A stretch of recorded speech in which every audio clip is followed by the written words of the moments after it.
Hello, everyone. This is Attack the Backlog, the podcast where I, Mark Kuznez, tries to make a dent in their backlog one game at a time.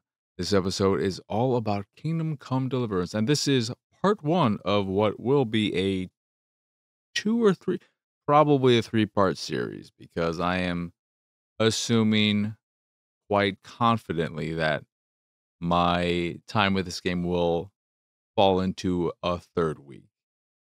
In part because I accidentally played a DLC I could not get out of that I'll get to a little bit shortly, but I decided to play Kingdom Come Deliverance for two reasons. One, the announcement and shadow drop of The Elder Scrolls 4 Oblivion Remastered got me so excited to play that I decided I would play something else instead, apparently. But also, I've been very interested in this game ever since it originally came out, and I just never had the time to invest in it back when it did come out 8-ish years ago. I was surprised by how old the game was slash is, and it was evident by me booting it up and seeing the visuals and all that and thinking, "Oh, this is older than I remember it being." And with the sequel that came out this year, that is one of the highest rated games of the year, I said, "You know what? I'm finally gonna check out this game." And it's not entirely what I expected.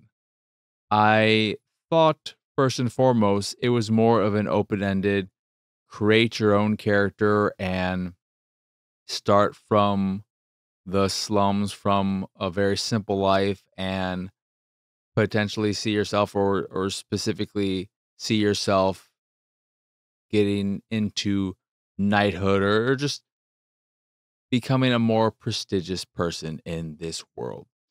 And I knew that it was a very historic, I was going to say historic, I guess in the grand scheme of things, historically accurate, but it was historical fiction. It wasn't in some fantastical world full of orcs and magic and all that. It was very much so going for a more realistic angle. And that appealed to me. I thought that sounded very cool. But it is not entirely that. Yes, it is realistic and it is taking place in the early 15th century, I think somewhere around, I think 15th century, like 1404, and it's in Bohemia, but you are playing as a specific character, Henry, and it is his story. You can shape it in some ways, or you can shape him to an extent. Is he going to be an honest person? Is he going to be a more nefarious thief, pickpocketer, so on? Or are you going to be very straight laced, follow the rules? Will you be kind of lazy or prompt, which can affect the way missions play out? If you take too much time to get to a quest, then potentially who you're going to question could already be dead. Who you're trying to save could already be dead. This could happen, that could happen. So time does play a factor, but you are very much so a specific character with a specific story that is being told. And while you can shape him to an extent, there are many instances where things will play out the way they're meant to play out, and you have no say in that. And that took me aback. I was a bit surprised by that. Thankfully, the story is overall interesting and well acted. There, the voice acting in the game spreads across the gamut of quality. There's some very bad voice acting that may be intentional to show a character's class and their stupidity, or it just may be that it's limited. And I'm not sure about the original voice acting of this game. I don't believe it is an English studio, so the English voice acting, while solid, may not be the first language. So it's potentially that there is the original language that is much better. But I played in English because I didn't even think to change it. But that initially was something that surprised me and made me say, okay, did I make the right decision? But with the general quality of it, I was like, okay, I'm fine with this because as opposed to something like an Oblivion or an Elder Scrolls game in general, this story is well told. Even though the way it is told is not the most engaging, it's just a lot of talking heads. Some you'll get cinematics though that are more engaging and better produced and framed and all that. But it's a story that is more engaging for being more structured and specific. Whereas in Oblivion, it's just or Morrowind or Skyrim or any game of that nature, it's just kind of, hey, you're in this world. We're going to give you this introduction where you are a prisoner or you're this or that. And now we release you into the world. There is this main storyline you can follow that is basically just, hey, you're a hero. Go do hero things. Or you can just go off and explore the world, do side quests, putz around, discover things, and so on. And both have their pros and cons. I think generally I kind of lean towards the go create your own story, be your own character because I like that role playing aspect. But there's also enjoyment out of getting a good story that's well told and so on. So after that initial, oh, this isn't what I was expecting, I was fine with that. However, what I'm not super fine with is a lot of the gameplay stuff going on. In a lot of ways, and I wonder if this would be proven by the general great reception of the sequel, Kingdom Come Deliverance feels like a really good first draft. Something that has built a foundation that they would then reiterate on, improve upon in a sequel. That sequel being Kingdom Come Deliverance 2, which, again, one of the highest rated games of the year, 2025. Because it's just really rough around the edges.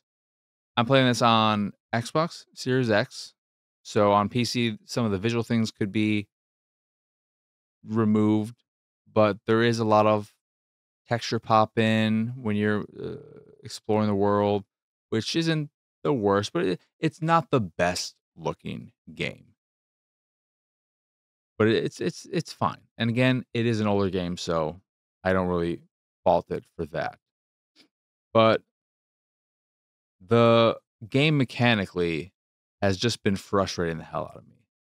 Before I get to any of that, though, I do want to say one thing. I own the base game and all the DLC. So I have everything installed. And I didn't know when I talked to Teresa, who was a character. So the story, to just get that out of the way, what I've gotten so far, you're this young blacksmith. I guess would be a blacksmith, but a blacksmith is just somebody who's making swords because I don't think he makes armor, but would be a swordsmith. But you're this blacksmith's son, and you kind of want to go off and do your own thing. You're in a little not a rebellious phase because you are a young adult. You're not a teenager or anything, but you want a chance to see the world and explore and do all of that. Do some adventuring before you settle down with a significant other and continue in your father's footsteps with the business and all that. You want a chance to see the world. And that's conflicting with your father looking at you and saying, "Hey, you should be more thoughtful about what you're doing. You shouldn't be so reckless. Don't go with your friends throwing shit at a dude's house," which is one of the early tutorial missions. The tutorial for one takes about 3 hours to complete. I was like, "Oh shit." 3 hours in, and I'm finally seeing the opening credits. All right. I didn't know we were in the tutorial for that long. But you're that type of person. That's who you are ingrained. And again, you can start to shape your character. Is he more honest? Is he more? And you don't have to do the shit throwing mission. I did because I was like, they peer pressured me. And I felt bad after I did it. And then my father gave me a talking to, and I felt even worse. But in that opening tutorial mission, your little village that has a castle to keep over it as well gets attacked by an invading army. I can't remember. Are they German? But they get your town gets attacked, and everyone for the most part gets slaughtered unless they were able to escape to the castle. And this includes your mom and dad, who you see get killed, and you can't do anything to stop it. Your dad gets like a slash in the back, but then your mom just gets stabbed repeatedly. They just surround her and just stab the shit out of her. It was kind of brutal. But you make your escape to the next closest town to that castle. And the story follows you as you are looking to get revenge on the people who did this. The last sword your dad made for the, I think the head, like the general dude for your town, that was stolen when you went back to bury your parents. So you want to get that back. But it's very much about you rising through the ranks of this other village in the military side of things, while also looking to get revenge, get the sword back, bring honor to your family, and so on. And that's all well and good. But one of the characters from your town is named Teresa, and she is who saves you when you go back to your town to try and bury your parents. These people who attack you, steal your sword, are about to kill you. She is there, and also some people from the other village came looking for you, and they scare off these bandits. She is the person who takes you back to that town, cleans you up, gives you a place to stay with her Miller uncle, I think, because her father and brother were killed during the invasion as well. But she is a character you can potentially romance, maybe the only romanceable character. However, when I went back thinking I was going to initiate the courting side mission with her, there was instead a thing that said, and I just saw a little icon next to it, and I assumed that meant, oh, this is a actual mission dialogue, so do this, and you'll court her. I guess I just wasn't paying attention, but it was more of a, hey, what happened to you back in town? Because I didn't see how everything played out. Did you get potentially raped, so on? And it says, you sure you want to hear it? It's a long story. And I said, yeah, tell me. I figured, okay, we're just going to get this long cutscene. I'm going to listen to this story. And instead, what I got was a DLC where you play as Teresa for about 4 hours, and there was no way to cancel it or get back to the main game and play as Henry, and it was the worst shit in the world. The Teresa DLC in Kingdom Come Deliverance may be the worst DLC I've ever played, in part because it was a surprise. I felt like someone ripped the rug out from under me, and I just fell for 4 hours in this hellhole nightmare where you're doing a lot of monotonous things. Go do these chores for your dad. Go collect this for him. Go talk to this character. Put on your dress to go to the dance. Then you go to the dance and no one's there. Blah, blah, blah. There is some killing as her too in the later half of it where the the curs invade and you do a bit of stealth killing and other stuff. But it is just a very, very tedious piece of DLC that is frustrating in how it just kind of is shoved on you, surprisingly so, and then you're stuck in it for a long time. When I just wanted to get back to Henry, I was starting to kind of get into the game and being Henry, and then now I'm Teresa for 4 freaking hours. I had a horrible, horrible time. It was so frustrating. I almost died as her because I went into the mines. There's this one mission where you have to go get the stolen silver for your brother, and you go in the mines, you have to sneak through it. And I was struggling to find it.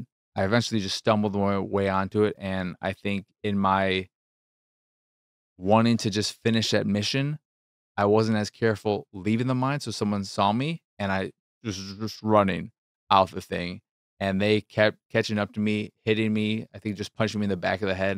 I'm like, "Stop it, stop it, stop it." And I eventually got out. I killed that dude because he just would not leave me alone, and then the dude who was guarding that mine entrance was attacking me with a sword. I got them to yield. I didn't kill them, but I got them to bend their knee to me, but I was bleeding and the screen was just getting more and more red. But thankfully, there was a healer pretty close to the village entrance. So after dying the first time, because I happened to do all that when I was ending the stream, so I did my outro and I died during the intro of the next night. I loaded my last save and got healed, and it was all good. But that whole thing was a freaking nightmare. Back to the game itself, though.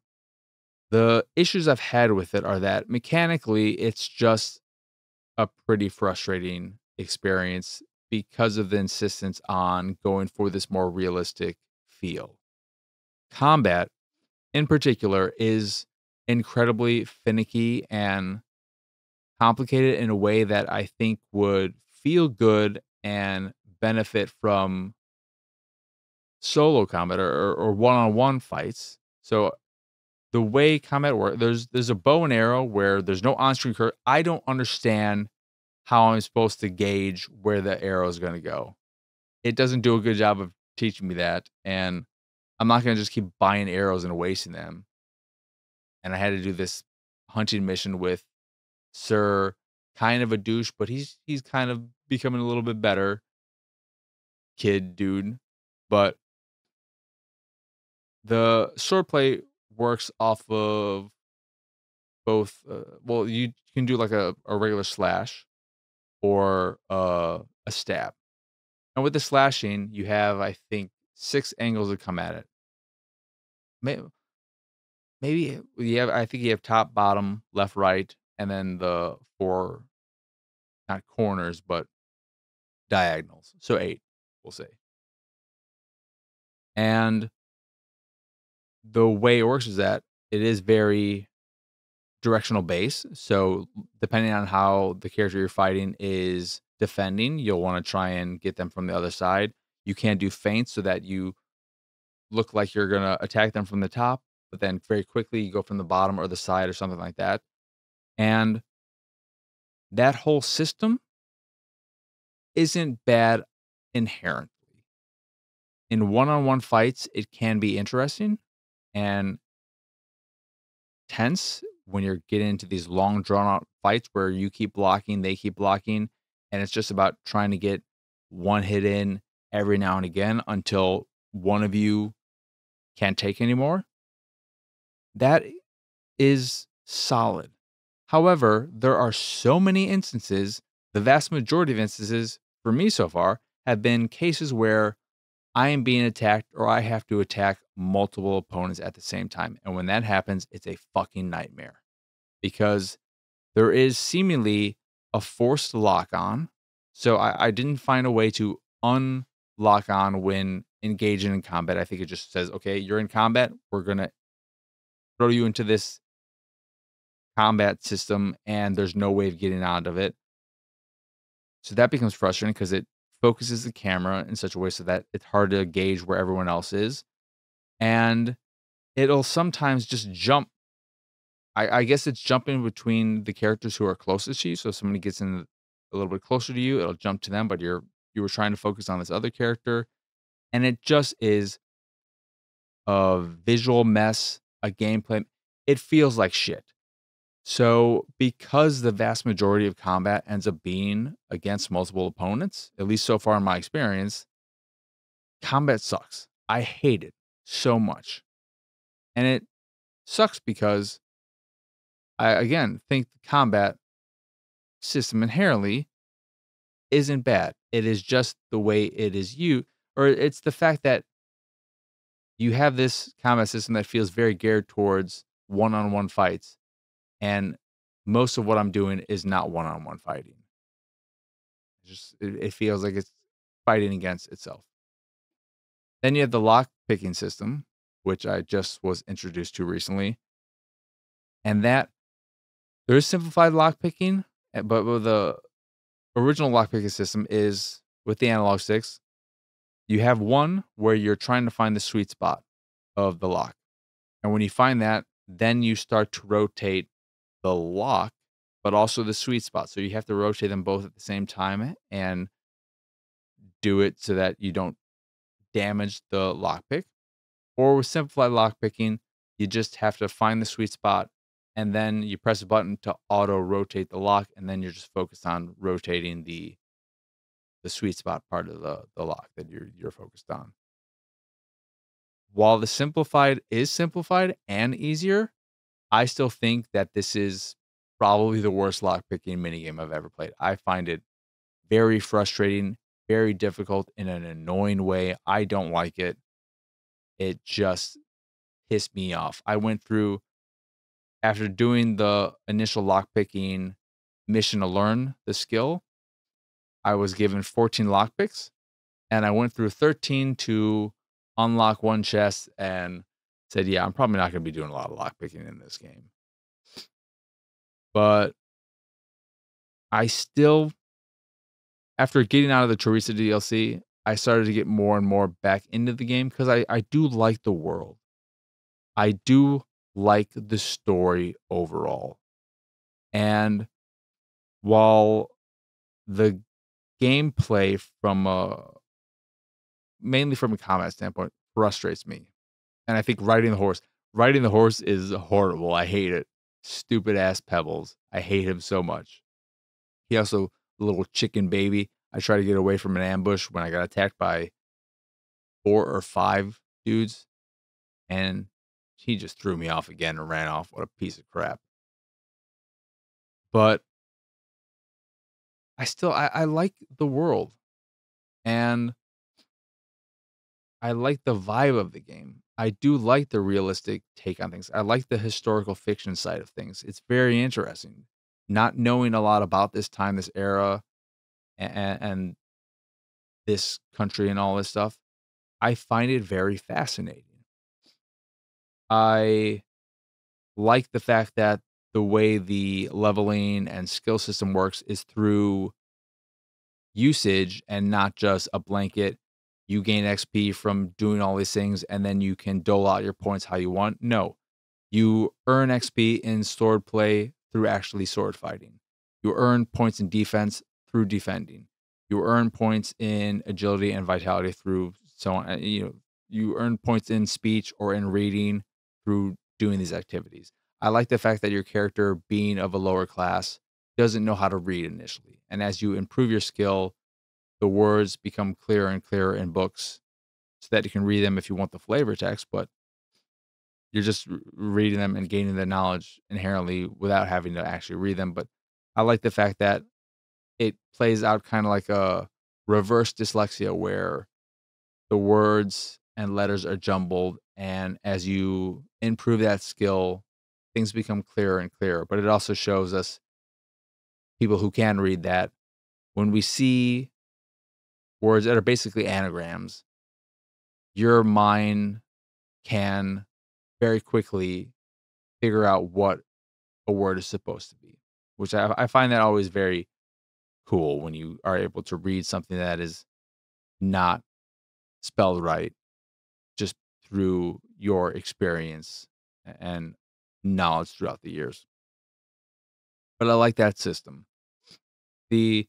pickpocketing system is quite interesting where you are falling behind someone or trying to pickpocket someone who's sleeping, and you see this little bar moving and it's filling up with a certain amount of time, a certain number of seconds when and it's gradually changing colors between red and green. If it gets too red, they'll notice you. So you want to watch and depending on what you're doing, if you're following someone and pickpocketing them as they're moving, it's going to be more challenging. But when you finally release the pickpocketing button, then you have that amount of time, however much time you've built up, to go around the scroll bar and look at what's in there, decide if you want it or not, and then go back to the door at the top of this scroll bar to exit the lockpicking successfully and leave with what you've obtained. I think that minigame is actually pretty good. The fact that your clothes, whether you're bloody or dirty and so on, that stuff all plays a factor in how people respond to you. So if you're really dirty, everyone will comment on that. If you're bloody, people might be scared of you. I like all of these more deeper systems that have a lot of intricacies to them. And that's why I, in playing this a lot, have thought, man, there's so much about this game that I think with a bit of iron out, some cleaning up could be really good. And as frustrated as I have been with a lot of it so far, the thought of eventually getting around to Kingdom Come Deliverance 2, which I don't know when that'll happen, but that gets me excited because given the reception of it and what I'm seeing here foundationally, I feel like it makes sense that Kingdom Come Deliverance 2 was so well received and could potentially be very, very good because I'm assuming they've learned a lot of lessons. The comment I'm assuming is still going to be a little bit frustrating, but hopefully not. But I like so far too that combat isn't a significant part. And maybe it's because they know it would be frustrating if you were just fighting all the time. I like being able to talk my way out of things, like in any game of this nature. Yeah, I've been gradually making my way through the story. I think Bernard's a son of a bitch.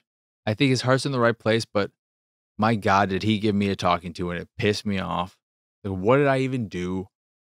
And I also tried selling stolen goods to a store just to see what would happen if they would actually know, and they did. And then nothing happened. I wasn't arrested or fined or anything.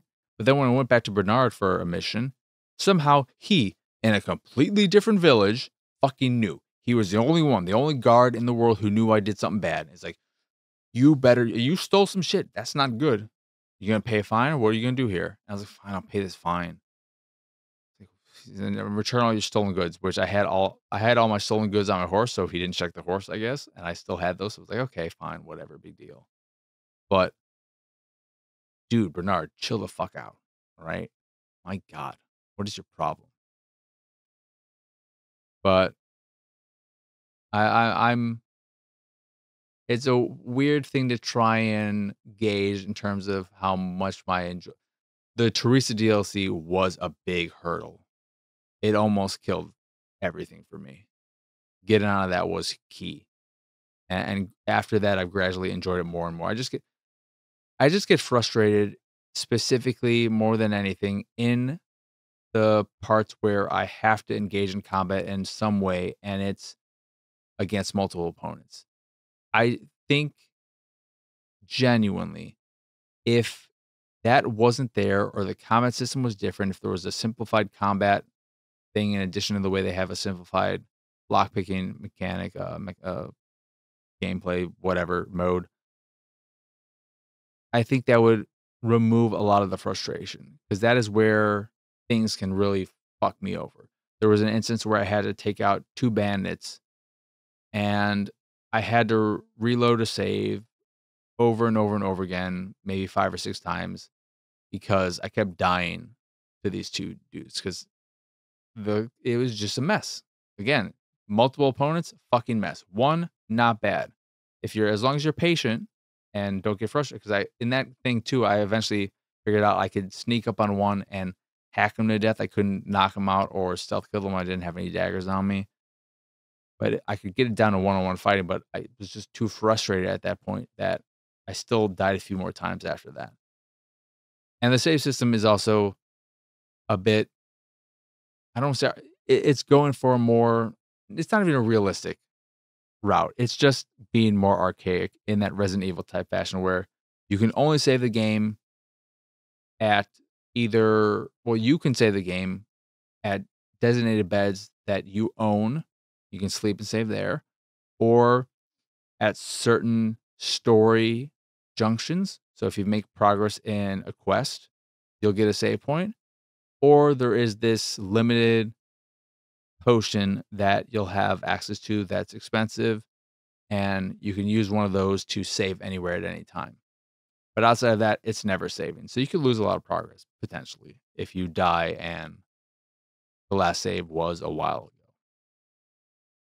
So it would be more dangerous not if you're following the main quest because you'll get a lot of quest related saves. But if you're just going off exploring, and that is one of the things too where I look at the game, I'm not quite sure if it is as enjoyable to just go off on your own and explore the world. I think that's where it's limited to, as opposed to an Elder Scrolls type of game where there's a lot of stuff to discover.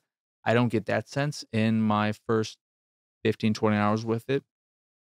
But overall, to just wrap a bow on this episode, because it's kind of been all over the place and I've played a lot of it, yes, but I also feel like I'm still kind of getting a hold of things. I finally gave my character a mustache, which is nice. I learned how to clean swords, which it feels like you should just be able to use a piece of cloth or something to wipe a sword clean or dip it into a bucket full of water, which you can splash water on it yourself.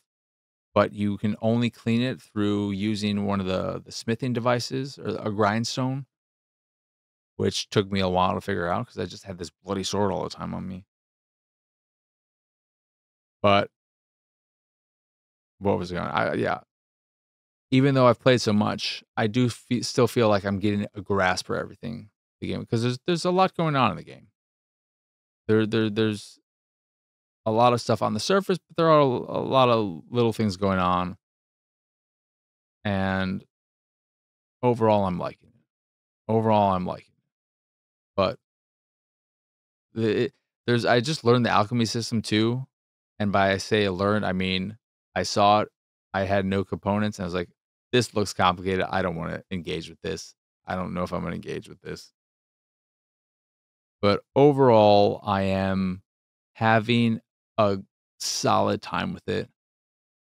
But more than that, I am curious to see how the story plays out, where it goes from here, even though there's still a slight disappointment in me that this is Henry's story.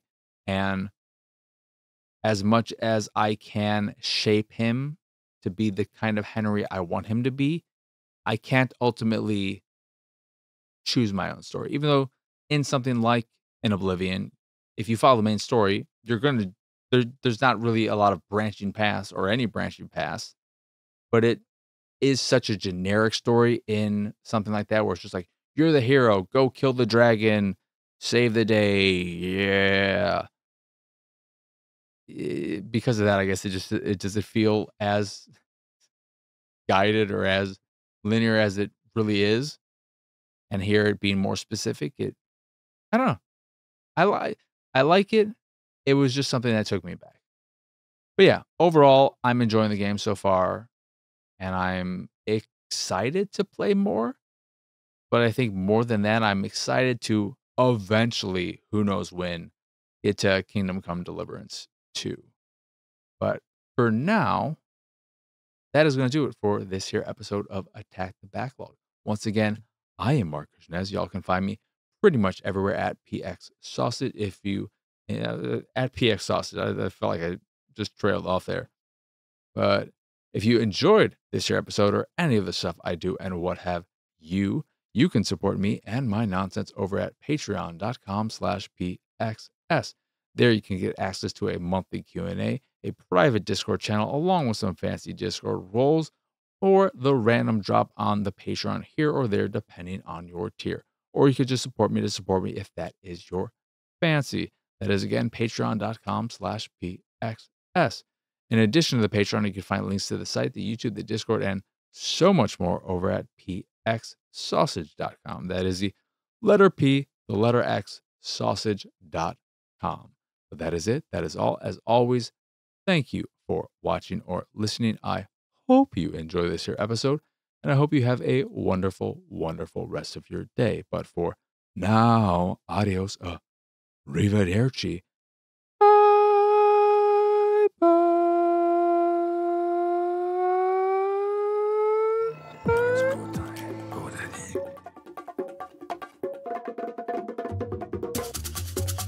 It's go time, go daddy.